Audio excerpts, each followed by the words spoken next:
नमस्कार विद्यार्थी मित्रांनो, माझं नाव सुहास भिसे. स्वागत आहे तुमचं सर्वांचं परदा करंट अफेअर्स मराठी या आपल्या मायबोली भाषेतील एज्युकेशनल यूट्यूब चॅनलमध्ये. विद्यार्थी मित्रांनो, आज आहे 24 मे 2024. आजच्या दिवसाचे जेवढेही चालू घडामोडीचे महत्त्वाचे टॉप प्रश्न बनत असतील ते सर्व प्रश्न आपण या व्हिडिओच्या माध्यमातून पाहणार आहोत. तरी सर्वप्रथम आपण जर नवीन असाल, पहिल्यांदा या चॅनलवरील व्हिडिओ पाहत असाल तर चॅनलला या ठिकाणी अवश्य सबस्क्राईब सुद्धा करून घेऊ शकता. ठीक आहे, चला तर मग आपण आजच्या व्हिडिओला सुरुवात करूया. त्या अगोदर कालच्या व्हिडिओमध्ये जो काही शेवटचा प्रश्न विचारला होता त्या प्रश्नाचं उत्तर जाणून घेऊया. काय होता प्रश्न? भारतीय हवाई दलाने चाचणी केलेल्या पोर्टेबल हॉस्पिटलचे नाव काय आहे? तर बऱ्याच विद्यार्थी मित्रांनी अगदी योग्य उत्तर टाईप करून सांगितलं आहे. पर्याय क्रमांक सी भीष्म हे या प्रश्नाचं योग्य उत्तर असणार आहे. आणि 100% तुम्हाला परीक्षेमध्ये हे जे काय भीष्म आहे, BHISHM याचा फुल फॉर्म विचारला जाणार. लिहून घ्या. भारत हेल्थ इनिशिएटिव्ह फॉर सहयोग हित अँड मैत्री. ठीक आहे, 2 पॉइंट लिहून घ्या. जगातील पहिले हे आपत्ती रुग्णालय प्रकारचा एक प्रकार आहे जे जलद प्रतिसाद आणि सर्वसमावेशक काळजी यावरती जोर देऊन जवळपास 200 अपघाती लोकांपर्यंत उपचार करण्याची त्याची कॅपॅसिटी आहे.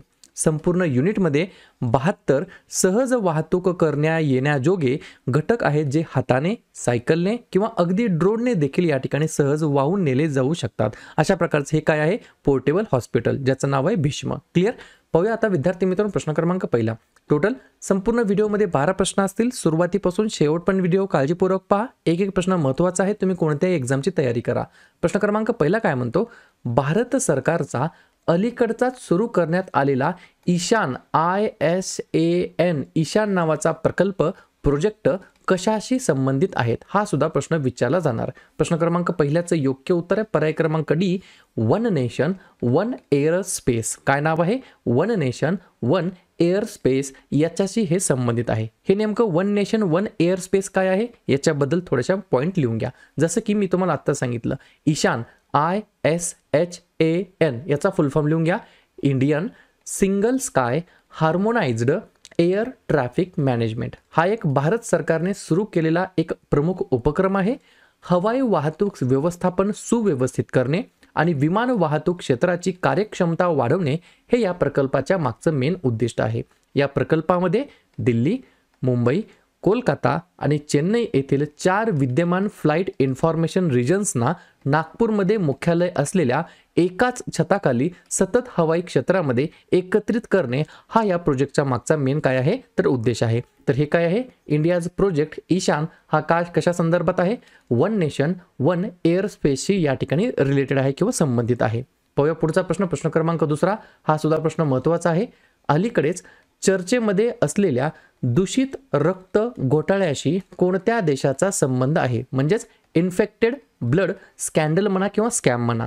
2 नंबरच्या प्रश्नाचं योग्य उत्तर आहे पर्याय क्रमांक सी, ब्रिटन. UK हे या प्रश्नाचं योग्य उत्तर असणार आहे. तर त्या ठिकाणी काय झालेलं आहे? जे काय इन्फेक्टेड ब्लड आहे ते एकमेकांना या ठिकाणी वितरित करण्यात आलेला आहे आणि हा एक प्रकारचा खूप मोठा दूषित रक्त घोटाळा असं मानलं जात आहे आणि तो या ठिकाणी ब्रिटन देशाशी निगडित आहे, संबंधित आहे. ब्रिटन, युनायटेड किंगडम, ज्या देशाबद्दल लगेच आपण रिव्हिजन टाकूया. देशाचे नवीन सम्राट आहेत चार्ल्स तिसरा. पंतप्रधान आहेत वर्तमानमधील ऋषी सुनक. राजधानी आहे लंडन आणि चलन वापरलं जातं पाऊंड स्टर्लिंग. पाहूया पुढचा प्रश्न. प्रश्न क्रमांक तिसरा. जागतिक पॅरा ॲथलेटिक्स चॅम्पियनशिप 2024 मध्ये भारताच्या एकता बहीने कोणते पदक जिंकलेलं आहे? 3 नंबरच्या प्रश्नाचं योग्य उत्तर आहे पर्याय क्रमांक बी, सुवर्ण पदक या ठिकाणी पटकावलेलं आहे. 2-3 पॉईंट लगेच लिहून घ्या. जागतिक पॅरा ॲथलेटिक्स चॅम्पियनशिप 2024 जपानमधील कोबे या ठिकाणी आयोजित करण्यात आलेली होती. भारताच्या एकता बहीने जागतिक पॅरा ॲथलेटिक्स चॅम्पियनशिप 2024 मध्ये महिलांच्या F51 क्लब थ्रो स्पर्धेमध्ये 20.12 मीटर थ्रो करून सुवर्ण पदक जिंकलेलं आहे. 2-3 पॉईंट या ठिकाणी विचारले जाऊ शकतात. नंबर 1, जागतिक पॅरा ॲथलेटिक चॅम्पियनशिप कुठे झाली? तर जपानमध्ये झाली. त्याच्यामध्ये एकता भय या ज्या काही महिला खेळाडू आहेत त्यांनी कोणतं पदक जिंकलं? तर सुवर्ण पदक जिंकलं. आणि किती मीटर थ्रो करून ते सुवर्ण पदक जिंकलं? तर 20.12 मीटर थ्रो करून ते सुवर्ण पदक पटकावलेलं आहे. लगेच काय करूया मग आपण? इंडिव्हिज्युअली ज्या काही चॅम्पियनशिप जिंकलेल्या आहेत वेगवेगळ्या सेक्टरमध्ये, वेगवेगळ्या क्रीडा स्पर्धामध्ये, वेगवेगळ्या खेळाडूने त्याच्यावरती चर्चा करूया. जसं की मियामी ओपन 2024 पुरुष एकेरीचं माफ करा पुरुष दुहेरीचं विजेतेपद पटकावलेलं आहे रोहन बोपन्ना आणि मॅथ्यू एबडेन यांनी. कझाकिस्तान इंटरनॅशनल चॅलेंज महिला एकेरीचं विजेतेपद पटकावलेलं आहे अनुपमा उपाध्याय यांनी. चेन्नई ग्रँड मास्टर्स बुद्धिबळ 2023 जिंकली आहे डी गुकेश यांनी. सर्वोत्कृष्ट पुरुष धावपटू अपंग कॅटेगरीमध्ये पुरस्कार जिंकलेला आहे सुमित अंतिल यांनी. राष्ट्रीय बॅडमिंटन चॅम्पियनशिप 2023 महिला एकेरीचं विजेतेपद पटकावलेलं आहे अनमोल खरब यांनी आणि पुरुष एकेरीचं विजेतेपद पटकावलेलं आहे चिराग यांनी. चेस टाटा स्टील्स चॅलेंजर 2024चं पदक जिंकलं आहे लिओन ल्यूक मेंडोन्का यांनी. चेन्नई ओपन चॅलेंजर 2024 मध्ये पुरुष एकेरीचं विजेतेपद पटकावलेलं आहे सुमित नागल यांनी. फ्रेंच ओपन दुहेरी 2024ची या ठिकाणी स्पर्धा जिंकली आहे चिराग शेट्टी आणि सात्विक साईराज रंकीरेड्डी यांनी. आणि अलीकडेच झालेली थायलंड ओपन 2024 मध्ये बॅडमिंटनमध्ये पुरुष दुहेरीचं विजेतेपद पटकावलेलं आहे चिराग शेट्टी आणि सात्विक साईराज रंकीरेड्डी यांनी. पुढचा प्रश्न क्रमांक 4 COP16 जैविक विविधतेच्या COP16 परिषदेच्या पक्षांची 16व्या क्रमांकाची बैठक कोणता देश आयोजन करणार आहे. 4थ्या नंबरच्या प्रश्नाचं योग्य उत्तर आहे पर्याय क्रमांक ए कोलंबिया हे या प्रश्नाचं योग्य उत्तर असणार आहे. 2-3 पॉईंट लिहून घ्या. जैव विविधतेच्या समस्यांना प्रोत्साहन देण्यासाठी दरवर्षी आपण 22 मे रोजी आंतरराष्ट्रीय जैविक विविधतेचा दिवस साजरा करतो. जैव विविधतेच्या मुद्द्यांवरून जागरूकता निर्माण करण्यासाठी हा संयुक्त राष्ट्रांनी मंजूर केलेला आंतरराष्ट्रीय दिवस आहे ज्याची 2024ची थीम विचारलं तर लिहून घ्या बी पार्ट ऑफ द प्लान. अशा प्रकारची थीम आहे 2024 साठी. ठीक आहे. जैविक विविधतेच्या परिषदेच्या पक्षांची 16वी बैठक या ठिकाणी कोलंबिया देश ऑर्गनाईज करणार आहे. पुढचा प्रश्न क्रमांक 5 अलीकडेच कोणत्या युरोपीय देशाने पॅलेस्टाईनला देशाचा कंट्रीचा या ठिकाणी दर्जा दिलेला आहे. अत्यंत महत्त्वाचा प्रश्न आहे 100% विचारला जाणार. 5व्या नंबरच्या प्रश्नाचं योग्य उत्तर आहे पर्याय क्रमांक डी नॉर्वे आयर्लंड आणि स्पेन या 3 देशांनी या ठिकाणी काय केलेलं आहे. या 3 युरोपीय देशांनी काय केलेलं आहे पॅलेस्टाईनला देशाचा दर्जा दिलेला आहे. त्याच्यासाठी या ठिकाणी अप्रूव्ह दिलेला आहे किंवा या ठिकाणी होकार दिलेला आहे. 2 पॉईंट लिहून घ्या. या 3 देशांच्या निर्णयामुळे इस्रायल या ठिकाणी आता भयंकर तापलेला आहे नाराज झालेला आहे. इस्रायलने आपल्या आयर्लंड आणि नॉर्वे येथील राजदूतांना तातडीने परत बोलवलेले आहे आणि या निर्णयामुळे मध्य पूर्वेमध्ये अतिरेकी आणि अशांतता वाढेल असे इस्रायलने या ठिकाणी म्हटलेलं आहे. तर पर्याय क्रमांक डी नॉर्वे आयर्लंड आणि स्पेन या 3 देशांनी युरोपीय देशांनी पॅलेस्टाईनला ॲज अ कंट्री म्हणून या ठिकाणी काय केलेलं आहे दर्जा दिलेला आहे अप्रूव्हल दिलेला आहे. पुढचा प्रश्न क्रमांक 6 आर्टिफिशियल इंटेलिजन्स ज्याला आपण बोलतो AI तर AI ग्लोबल फोरम टिंबटिंबमध्ये ओपन झालेला आहे उघडण्यात आलेला आहे. 6व्या नंबरच्या प्रश्नाचं योग्य उत्तर आहे पर्याय क्रमांक सी सेओल हे या प्रश्नाचं योग्य उत्तर असणार आहे ज्या ठिकाणी AI ग्लोबल फोरम लॉन्च करण्यात आलेला आहे उघडण्यात आलेला आहे. तर लगेच काय करूया मग आपण AI संदर्भात काही महत्त्वाचे प्रश्न आहेत जे की रिपीट या ठिकाणी एक्झामला विचारले जाऊ शकतात. लिहून घ्या. जगातील पहिले पूर्णपणे स्वायत्त AI सॉफ्टवेअर इंजिनियरचं नाव आहे डेविन. भारतातील पहिल्या AI आधारित चित्रपटाचं नाव आहे इराह. भावनिक बुद्धिमत्ता असलेले जगातील पहिले संभाषणात्मक AIचं नाव आहे EVI. WHOच्या AI डिजिटल हेल्थ प्रमोटरचे नाव आहे सराह. AI सौंदर्य स्पर्धेचे नाव ठेवण्यात आलं होतं मिस AI. ओपन AI द्वारे भारतातील पहिला कर्मचारी नियुक्त झाला प्रज्ञा मिश्रा. जगातील पहिला AI सरकारी प्रतिनिधी या ठिकाणी नेमणूक करण्यात आली युक्रेनच्या द्वारे ज्यांचं नाव आहे व्हिक्टोरिया शी.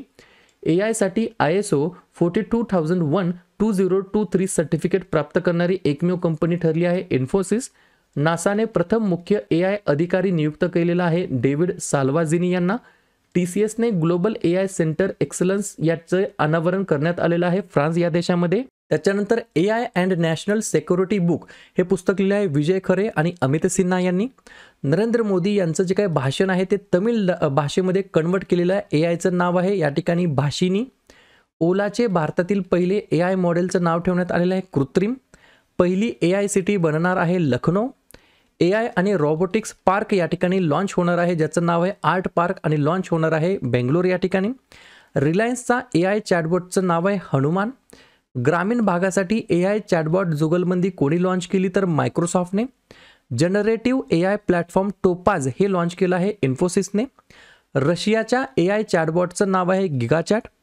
गुगलच्या AI चॅटबॉटचं नाव आहे BARD बार्ड आणि आर्टिफिशियल इंटेलिजन्स ग्लोबल फॉर्म या ठिकाणी ओपन झालेला आहे, उघडण्यात आलेला आहे सेवोल या ठिकाणी. पुढचा प्रश्न पाहूया. प्रश्न क्रमांक 7.